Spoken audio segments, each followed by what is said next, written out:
बाबा मी बाहेर आलो दिसते माझ्याशी बोलते का नाही बोले कसा बोल मोठ्यान रागाल्यालाय नवरा का करू या भाटोले तरी 2 दिवसासाठी बोलवलं तर हा नागोबा खुश करताय माझ्या घरात का करू आता हे कामच करतो याले मटण चाकून याची रवानगीच करतो कोशिश करतो भाटो झोप लागली आहे झोपू दे याय ना बाहेर म्हणतेस का हो नाही घराच्या बाहेर जा म्हणतो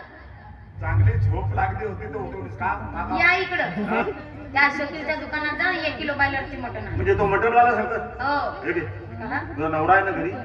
नवऱ्याला सांग ना या गोष्टी तुम्हाला माहित आहे? आधी संशय वृत्तीचा नवरा आहे तुझा भाटो तुम्हाला माहित आहे ना चॅलेंज जर सांगलं मोठं तुला एवढी हड्डी घरी नाहीये म्हणजे तो पेऊन तिकडे पडून राहिली माझ्या इकडे फोडणी जाते लाटून जातो तो घरी ये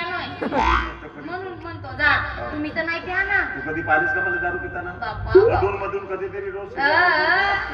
माझे डोळे फुटून गेले पाहू पाहू कधी तशी माझी बहीण धुरकवली माझ्या लग्नात आणि एका एकराचा अर्धा एकर दहा मिनिटचा दारू सोडलो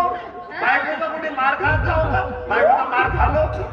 मनामध्ये म्हटलं पण आता दारू पिणे नाही मार खाता खाता गिळायला गेले तू मसाला वाटून ठेव ती झटकन जातो ना पटकन येतो माझा काम झाला पण मटण आहे तर का अशी कोरी कोरीच पोटात जाईल का नाही 150 रुपयाची मटण आणतो 50 रुपयाचा टिल्लू आणतो माझ्या बॅग मध्ये लपवून ठेवतो हिनं ताट वाढलं का शुगरच्या गोळ्या खायचा आहे म्हणतो आतमध्ये जातो ना माझा कार्यक्रम कोण टाकतो